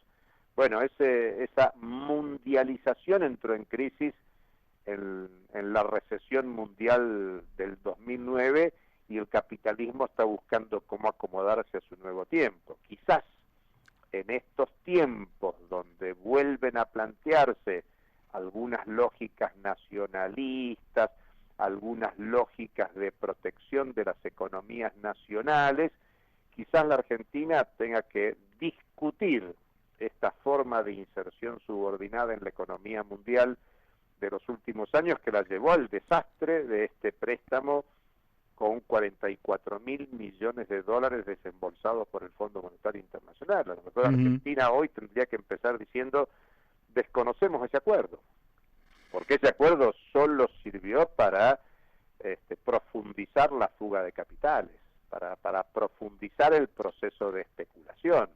Así es. ¿Y cómo estás viendo vos el tema, la oferta que ha hecho Martín Guzmán por el tema de la deuda? Lógicamente, deuda que sigue sin ser investigada, auditada. Ese es el primer tema a destacar, pero aún así estamos hablando del 20% del total de la deuda. Claro. La deuda dolarizada, digamos, la deuda en moneda externa de legislación extranjera, son 66.500 millones de dólares. El punto más importante es que plantea 3 años de gracia, y eso, bueno, eso está bien porque libera recursos por los próximos 3 años, pero ¿con qué plan económico durante estos 3 años se va a acumular dinero para qué? Para volver a intentar pagar lo que es imposible pagar. Creo que tiene un poco de tirar la pelota para adelante, porque al mismo tiempo no está claro todo lo que hablamos antes, cuáles son las reformas estructurales que se van a generar para que la Argentina termine con la pobreza, con el desempleo, con la precariedad, con la flexibilidad laboral, con la situación irregular en el empleo, con la irregularidad de la economía de más entre un 35 y un 40% de la economía que funciona de manera irregular, y que cada tanto eso aparece como un tema. Los bancos al mismo los inversores al mismo tiempo, los especuladores, los bonistas, no ven con buen agrado esto, pues dicen, bueno, por 3 años no nos van a pagar nada, no nos van a pagar intereses, encima hay una quita fenomenal de intereses, no es tan importante la de capital, pero recién en el 2023 vamos a empezar a cobrar. Entonces, como hay 20 días para la negociación de esa propuesta, que hoy se ha inscrito en el plano global mundial, seguramente los inversores van a protestar para que, bueno, el plazo de gracia no sea de 3 años, sea menor, van a protestar para que la tasa de interés no sea progresiva del 0,5 al 4,7% que va desde el 2023 al 2047, porque lo que se canjean son 21 títulos por 10 títulos y en vez de vencer hasta el 2117 con aquel préstamo de 100 años de Macri, lo que se plantea son 10 títulos en dólares y en euros que vencen en el 2047, vencimientos en el 2030, 2036, 39, 43, 47, digamos, se achica el plazo de vencimiento de esos títulos y la tasa de interés empieza siendo del 0,5% y es creciente a partir del 2025 y así sucesivamente, con pagos de capital que se hacen en 5 cuotas, en 6 cuotas, en 14 cuotas, hasta en 20 cuotas para los que vencen en el 2047. La pregunta es ¿de dónde va a salir esa plata? Ese dinero. La apuesta del gobierno es que si se acepta, bueno, hay 3 años de gracia y dentro de 3 años volvemos a discutir y dentro de 3 años, si la situación se normaliza, la Argentina puede volver al sistema de crédito, entonces tomar créditos para pagar crédito, lo cual es una rueda de hipoteca que la Argentina tiene que salir. Por eso lo que vos decías al principio, investigar. Pero mientras investigás se suspende, y se suspende no por 3 años, se suspende hasta que defina lo que podés pagar y en las condiciones que podés pagar. Así es. Hay ejemplos en el mundo de esta situación, pero claro, para hacer esos ejemplos hay que tener poder. Por ejemplo, Cuba durante muchos años tuvo una deuda pendiente con Rusia, que Rusia la reclamaba después de la ruptura de la Unión Soviética. Bueno, hace un par de años negoció y el acuerdo fue una quita del 90% de la deuda y sobre el 10% que había que pagar se hizo un acuerdo asociado a inversiones.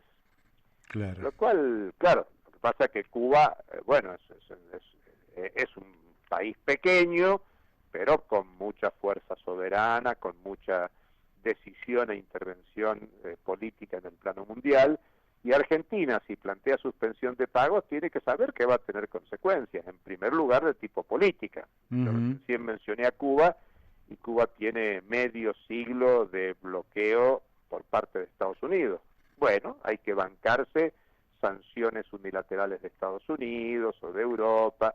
Digamos, es una decisión política que no es sencilla, pero si vos querés afirmar un criterio soberano, tenés que tomar esa posición. Entonces vos me decís, ¿por qué no se ha cambiado? Porque el poder de la banca y del sistema financiero transnacional es muy fuerte y no ha habido gobiernos en la Argentina que hayan hecho un trabajo social, político, propagandístico, ideológico para generar condiciones en la población de una confrontación con el sistema financiero mundial y una reestructuración de las finanzas en la Argentina para que promuevan una política nacional de desarrollo alternativo. Clarísimo. Te hago la última pregunta, Julio, que tiene que ver con esta cuarentena. Sí. En fin, yo personalmente creo que somos todos conscientes de que es transversal, podríamos decir, o vertical, si vos querés, la demanda de ir saliendo de la cuarentena que se está rompiendo en el Gran Buenos Aires. Soy testigo presencial de eso, recorriendo zonas donde los comercios que estaban cerrados empiezan a abrirse porque no aguantaban más. ¿Cómo estás viendo vos la posibilidad de salir ordenadamente de la cuarentena en el marco más democrático posible? ¿Cómo lo estás viendo? Mira, la forma de salir es cambiando el mecanismo de funcionamiento de la propia cuarentena. En la última conferencia de prensa del presidente, cuando se habló de la extensión del aislamiento obligatorio, se habló de cuarentenas comunitarias. Y entonces hay que ir a eso, hay que ir a participación de la sociedad. No es tanto y necesario que el control lo tengan las fuerzas de seguridad, las Fuerzas Armadas, ni la policía, ni gendarmería, ni el ejército. Vos podés organizar mecanismos de cuarentena comunitaria que incluya la capacidad de producir colectivamente, socialmente. La Argentina tiene experiencias maravillosas, desde empresas recuperadas a cooperativas de producción, a emprendimientos autogestionarios que existen. No es que tenés que desarrollarlos, formarlos. Lo que pasa es que hay que darle poder a esos emprendimientos para que haya una capacidad comunitaria para resolver cómo se produce y al mismo tiempo generarle las condiciones de seguridad. Es lamentable, por ejemplo, que la Argentina está siendo destacada por la cuarentena desde el punto de vista sanitario, pero es una cuarentena donde los profesionales de la salud no tienen todas las medidas de seguridad y por lo tanto tenemos uno de los mayores contagios proporcionales de trabajadores de la salud respecto de los contagiados en general. Entonces vos tenés que hacer una cuarentena dura, pero dando todos los elementos de seguridad necesarios e involucrando a la población no solo en el cuidado de la salud, sino discutir población por población cómo se generan condiciones de producción comunitaria para atender las necesidades básicas. Volvemos a lo que decíamos de la producción de alimentos, de medicamentos, y generar, por lo tanto, respuestas comunitarias. Al mismo tiempo que extender la intervención del Estado resolviendo las necesidades, y para eso emisión monetaria la que haga falta, suspensión de pagos para no destinar recursos de reservas a pagarle a acreedores, sino atender estas necesidades que estamos hablando, y un impuesto a las grandes fortunas como se está discutiendo, pero acelerarlo y de la magnitud suficiente y necesaria para atender las necesidades de esa población que está desesperada por hacerse de recursos. Así es. Bueno, Julio, te agradezco muchísimo. Ha sido, como siempre, muy claro y un muy buen aporte, por lo menos para las dudas que traíamos a este programa. Así Gracias. Que te voy a mandar un abrazo y hasta la próxima. Gracias a usted y hasta cualquier momento. Saludos. Gracias. Bueno, hemos hablado con el economista Julio Gambina. Ustedes vieron una enorme solidez conceptual.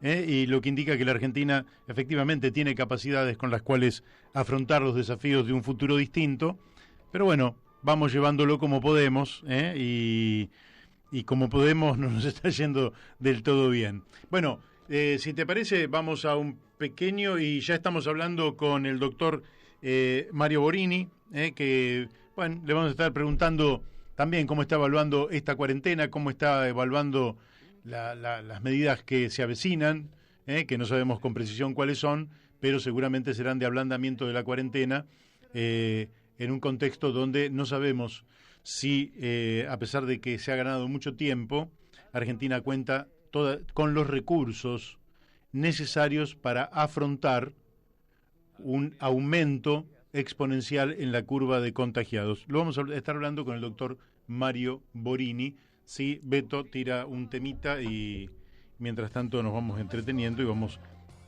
cortando un poco. Bueno, seguimos aquí en La Brújula y ya estamos en contacto con el doctor Mario Borini. Buenas tardes, Mario. ¿Qué tal? Buenas tardes, Mario. Bueno, en primer lugar te quería preguntar cómo estás evaluando, hace 2 semanas hablamos, cómo evalúas la evolución de la pandemia en la Argentina y lógicamente te voy a pedir una consideración sobre los efectos socioeconómicos que estás viendo. Sí, bueno, depende de con qué se compare, ¿no? O sea, en Argentina los casos han ido creciendo más lentamente que en otros lugares y la mortalidad también. Hay expensas de una cuarentena que habría que evaluar. Se están haciendo cosas, evidentemente se están haciendo cosas, algunas que nosotros podemos considerar en una línea, digamos, positiva para lo que está ocurriendo y otras que podemos decir de una manera general y crítica que han sido a veces demasiado precoces y en esto significa que no han sido oportunas, como por ejemplo la instalación de la cuarentena total y obligatoria, que han sido autoritarias, o sea, se ha omitido el debate tanto parlamentario como social, que han sido generalizadas, o sea, no han podido fragmentar el territorio cuando había muchas provincias sin casos. Todavía hay 6 provincias que tienen los 0 casos, o un caso, el caso de Salta, el caso de Formosa, el caso de Chubut, el caso de San Juan. Evidentemente no valía la pena establecer una generalización donde no la había, y también han sido medidas riesgosas. Ya estamos viendo los riesgos de la cuarentena total en muchos sentidos, que después podremos conversar, y por supuesto que algunas medidas han resultado y van a resultar muy caras. Así que, así como te cuento una cosa, te puedo contar te puedo contar otra. Claro. Y si tuviéramos que ponerle un título a lo que está ocurriendo, podríamos decir que esta es, exagerando un poco el tono, pero para que se note la diferencia, una cuarentena para ricos. Mira, vos sabés que había una propaganda que decía cara, pero el mejor, ¿no? Caro, pero el mejor. Acá tenemos una cuarentena que vos decís que es cara. Es buena, pero es cara. Sí, se pagan altos precios, llegó demasiado anticipadamente y no pudo sesgar lo que la epidemiología siempre propone, que es la demografía también y la ciencia en general, digamos. No todo es igual, hay diferencias internas, hay multiplicidad, hay complejidad, y esto no se tomó de esa manera. En general, yo estuve viendo una encuesta en el día de ayer y hay un fenómeno que es que el poder político ha crecido con estas medidas, es decir, que todavía tienen un aval muy alto, aunque desde el punto de vista anímico, en la gente no está pegando igual en el primer día que en el día 20 o en el día 22. ¿Vos crees? Yo, por otro lado, te digo, porque lo he visto con mis ojos, comercios que estaban cerrados se están abriendo. ¿Vos sentís que la cuarentena se va a prorrogar a partir del lunes con las mismas características o vendrá una flexibilización muy alta de la cuarentena? Y a la larga va a ser insostenible, ¿no? Va a crear hábitos nuevos en la población, algunos más positivos, otros más negativos, pero va a ser, así como era cuarentena total y obligatoria, va a ser insostenible. Hay que analizar también país por país. Tampoco se puede generalizar el mundo, digamos, ¿no? Uno podría decir que hay grandes diferencias y supongamos que uno hable de Islandia, hable de Nueva Zelanda, hable de Suecia, hable de Alemania. Estos países se han negado a la cuarentena total, y no son países autoritarios que ejercieron el autoritarismo para llegar a las casas y utilizar la fuerza pública, como fue en Corea del Sur, como fue en Hong Kong. En realidad en Hong Kong no sería el mejor ejemplo de esto, pero son países del este que han logrado resultados apreciablemente buenos, Singapur. Así que hay que analizar país por país. Incluso el fenómeno italiano también es un fenómeno que hay que analizar en particular, porque tiene su epicentro en Bérgamo, que es una localidad, o sea, una ciudad muy importante de la Lombardía, creada por el pensamiento suizo, ¿no? El pensamiento suizo de posguerra, que es un pensamiento que se apropió de la riqueza del mundo, fingiendo una neutralidad que a la larga no tuvo, porque se quedó con 50.000 millones de dólares, que lo negoció con Estados Unidos a través de un pasaje de la mitad de ese dinero a los bancos de Nueva York. A Suiza le faltaban 12.500 millones para desarrollarse, se quedó con 25.000, autorizada por los aliados para devolver solamente el dinero de los países y no de los particulares que atestiguaran el origen cierto o correcto de los fondos, con lo cual Suiza ahí se industrializó. Bueno, Suiza crea Bérgamo, no es ingenua esta historia. En Bérgamo se instalan industrias que son muy antiobreras. Una de ellas, que tiene un superávit comercial muy importante y un área de exclusividad oligomonopólica, que es toda la familia de Tenaris, con Giuseppe Rocca. Bueno, ahí hay que estudiar el fenómeno en particular, porque los pacientes que estuvieron en el norte de Italia no son reproducidos por lo que sucede en el sur, en Nápoles, en Sicilia. En Calabria. Entonces, claro, quiere decir que en la zona industrial se han impuesto medidas coercitivas sobre el trabajo que impidieron en ese momento la toma de decisiones, y ahora se están inculpando el intendente al gobernador, el gobernador al presidente de la nación. Son gente que eran de Berlusconi y han transado con medidas tardías y poco protectoras de los trabajadores, y por eso se produjo esta situación en Bérgamo. Pero no se puede generalizar y hablar tampoco de Italia. Claro, y en España, donde se habla mucho de que el 8M, o sea, cuando salieron las feministas a la calle multitudinariamente, fue un foco de infección. ¿Se lo puede considerar así o era un proceso que se les venía igual? No entendí la pregunta, Mario. Claro, cuando digamos que el COVID se estaba mencionando como una epidemia en ese entonces, y se venía la movilización del 8 de marzo, sí, el Día Internacional de las Mujeres. Sí. Y hubo gente que en España dijo, bueno, esta movilización habría que prohibirla, y hubo gente que dijo, no, que la movilización se haga igual. Sí. La pregunta es, ¿la movilización pudo haber incidido significativamente? O te hago esta segunda pregunta. El 3 de abril salieron 800.000 jubilados a la calle en la Argentina, sí, y la impresión que uno tiene, ya ha transcurrido unos cuantos días, porque estamos a día 20, pasaron 17 días, es que los jubilados salieron a la calle, se mantuvieron con la distancia adecuada y no hubo efectos importantes en la salud pública. ¿Cómo podríamos leer que lo del 8M en España sí lo hubiera tenido y los jubilados aquí, ya en cuarentena, no tuvo repercusión sanitaria? ¿Cómo lo leemos esto? Bueno, la distancia física, mal llamada aislamiento social, porque si es social no es aislamiento, sería un oxímoron, una contradicción en sí misma, y que dice mucho acerca de las alternativas políticas futuras con que se quiere organizar el mundo. El distanciamiento físico lo están adoptando en todos lados, o sea, sean cuarentenas totales o parciales, selectivas o focales, lo están adoptando en todo el mundo. Quiere decir que hay que tomar los ejemplos que vos estás tomando para sacar conclusiones. Lo que sucedió con los jubilados en los cobros de los bancos es una cosa inaceptable.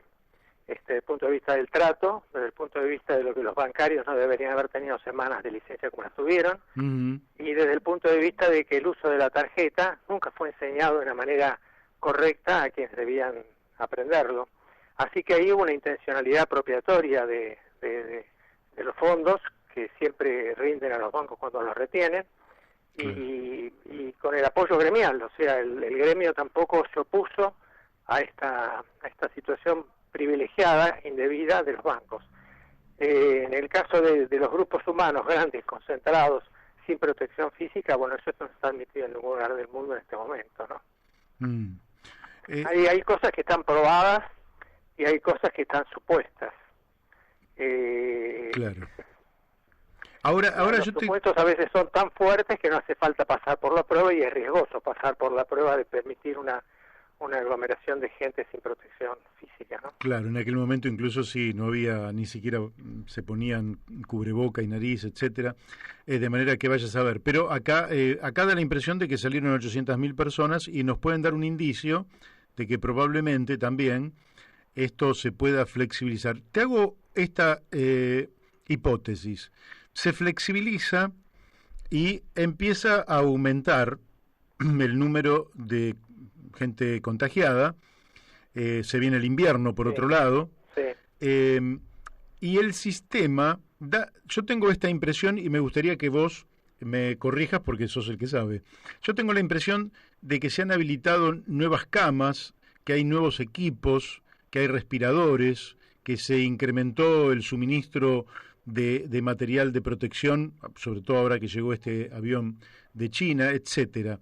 Pero tengo la impresión de que al mismo tiempo digamos, el personal capacitado, médicos, enfermeros, en general toda la gente que está en el área de la salud, gente de limpieza que es fundamental en esta etapa, tengo la impresión de que eso no se ha modificado en absoluto, de manera tal que tenemos más infraestructura, pero carecemos del personal idóneo por si llegara a existir una oleada significativa.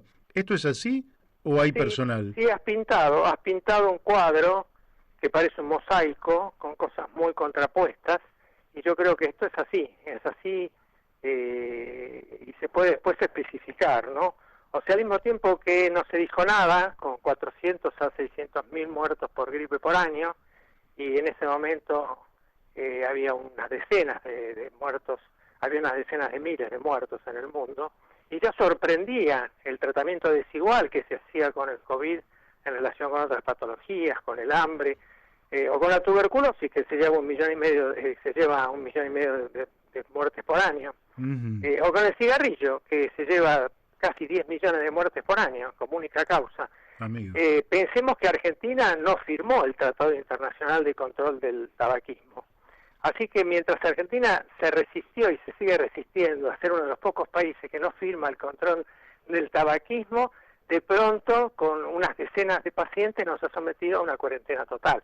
Este consumo del cigarrillo, del alcohol, incluso del grooming, como el sexo virtual efectuado por mayores sobre adolescentes, tal vez no fue previsto por las autoridades cuando ellos dispusieron la cuarentena total y obligatoria de un día para el otro sin tomar las medidas previas.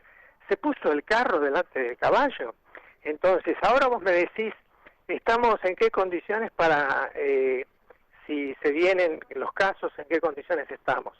Y bueno, se han contratado camas para aumentar las camas del sector público o las camas que puede usar el sector público. Pensemos que el sector público viene derrotando camas. O sea, de las 120.000 camas que había con Carrillo, ahora estamos en 75.000. Quiere decir que mientras el sector privado creció hasta casi igualar al sector público, el sector público cerró camas. Esto significa cerrar o no habilitar las unidades de cuidado intensivo adecuadas, no tener los elementos de atención compleja que se tienen que tener.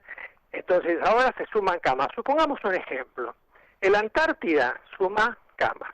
Ha sido muy alabado ese ejemplo, pero son camas que estaban habilitadas, mejor dicho, camas que estaban en potencial estado de uso y no se usaron durante años.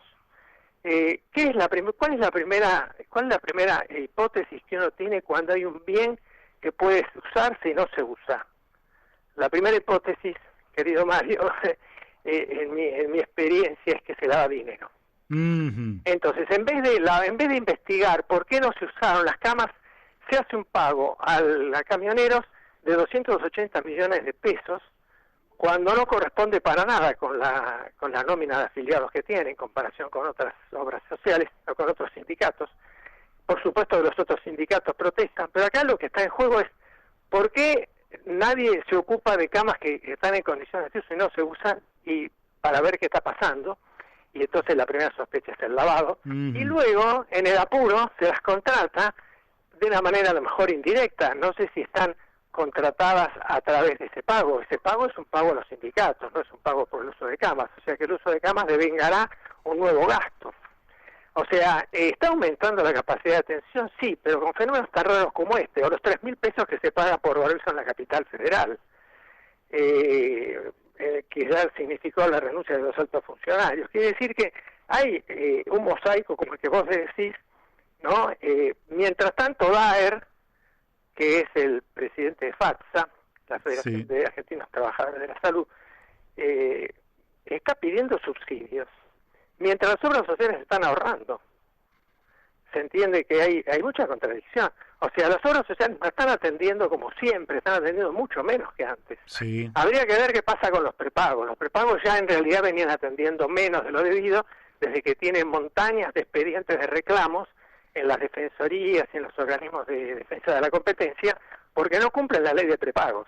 Entonces, ahora todos quieren pedir subsidios, pero en este momento, si uno tiene una molestia física o mental, no sabe a dónde recurrir, y no puede, tiene que tener un permiso especial que no lo va a conseguir rápidamente, incluso puede ser detenido o devuelto a su hogar. Sí. Entonces, ¿quién está contando los costos de una cuarentena total y obligatoria tan insensata, tan precipitada, tan total, que ha levantado la atención de los consultorios? Entonces estamos frente a una situación compleja, con una cantidad con unas tasas que son muy inferiores a las otras patologías. Claro, sí, porque acá la gente en la Argentina nos seguimos muriendo de otras cosas. Y ayer murieron 2 de coronavirus, pero seguramente habrán muerto 1.000 personas por otros motivos. Sí, esto podría resucitar viejos problemas, porque resulta que los enfermos de COVID-19 mueren a veces por insuficiencia renal, o tienen insuficiencia renal. En realidad, como hay una terapia sustitutiva que es la diálisis, pueden prolongar su vida e incluso curarse de insuficiencia renal. Si es una necrosis glomerular, se puede curar. Pero ¿qué resulta? Que hace 20 años nosotros denunciamos el oligomonopolio en el área de la diálisis, que después se potenció, porque Fresenius se compró a Baxter, se compró a las demás que poseían sillones de diálisis. Quiere decir que estratégicamente el gobierno nacional no resistiría un sobreprecio en diálisis, porque los 25 o 30.000 pacientes que se dializan en la Argentina correrían el riesgo de muerte a corto plazo si no se transa con los dializadores que son de Fresenius. La mayoría de las camas son de Fresenius, y que puede establecer, como lo ha establecido, precios oligomonopólicos. Entonces, esto debería también despertar, no una mirada técnica solamente acerca de por qué se mueren los COVID, entonces ahí hay 4 hipótesis que están jugando, sino también nos debería despertar una mirada estratégica, como esta de la diálisis, o debería despertar una mirada política, y por supuesto debería apuntar a una mirada ética, que creo que ha aparecido varias veces en tus preguntas, ¿no? Y la última que te hago, porque el tiempo se nos ha ido, pero ¿vos sentís que se va a abrir hacia el futuro un debate sobre los sistemas de salud, sobre todo el papel del sistema de salud pública, en fin, que va a haber una revalorización cuando salgamos de esto, que hay gente dispuesta a dar y abrir ese debate? Debe ser. O sea, una cosa es el deber ser, ¿no? Debería ser así, debería ser una apertura de un debate amplio, social, parlamentario, de los funcionarios, pero del Poder Judicial. O sea, debería haber un debate en todos lados para adoptar nuevas normas y nuevas formas de evaluación y nuevas formas de ejecución de los planes, pero no sé si esa voluntad general le va a ganar a la voluntad particular de pequeños grupos que son los que gobiernan la decisión de este tema. Pensemos en el apagamiento de la OMS. O sea, una organización mundial que está prácticamente inexistente, ahora está desesperada porque la están financiando laboratorios privados y la Fundación Bill Gates, y antes la financiaban los países. Entonces está viendo como su base de sustentación, aparte de tener un conflicto de interés gravísimo, está sustentada en pies de barro. Claro. ¿Y eso no tendría que ser directamente por el aporte de los países y a través de Naciones Unidas? Así nació, ¿no es cierto? En 1948, cuando se creó la OMS en la posguerra, unos pocos países, de los 200, adhirieron y se conformó la organización. Poco a poco se fueron sumando países y ahora los últimos que se acercaron a la OMS y se afiliaron son unos 25 países africanos. El financiamiento provenía de los países y el principal financiador era Estados Unidos. Claro. Se suponía que había un riesgo de que la influencia, digamos, particularísima de Estados Unidos desviara a la OMS hacia desarrollos que no eran concernientes al mundo global. Pero ahora la situación ha empeorado, porque los países dejaron de hacer un aporte relativamente superior a otros aportes y han ganado el aporte de los laboratorios, así que hay un conflicto de intereses gravísimo, pero ese conflicto de intereses también lo tenemos en la Argentina. Las fundaciones acá que operan con un sentido supuestamente social y colaborativo con el Estado, porque el Estado las desgrava, y las desgrava en un 30%, las fundaciones tienen conflictos de intereses. Por ejemplo, la Fundación Huésped está financiada en buena parte por laboratorios. Quiere decir que nosotros tenemos el problema adentro mismo de las organizaciones. Claro. Sí, sí. Bueno, va a ser reformar todo esto va a ser un duro problema. Se nos acercan las 2 de la tarde, ya me queda un minutito, y te pido si me podés dar una opinión sobre lo que está pasando en los Estados Unidos, que ya me piden que entregue el estudio. Sí, hay una hipótesis ahí que estaba dominando la discusión, que es la hipótesis de la Universidad de Harvard. La hipótesis de la Universidad de Harvard es que la inmunidad va a ser muy breve, que esto va a durar entonces hasta 2022. La inmunidad breve está apoyada en que la inmunidad de los virus de ARN y no de ADN, como sería el caso del COVID-19, es más breve, sería de 1 a 2 años, que el virus va a conservar su virulencia y que la vacuna es irreemplazable y que es el único método para combatir esto. Se basa en 3 supuestos, que cualquiera de esos supuestos que sea derrotado, esa tesis se cae.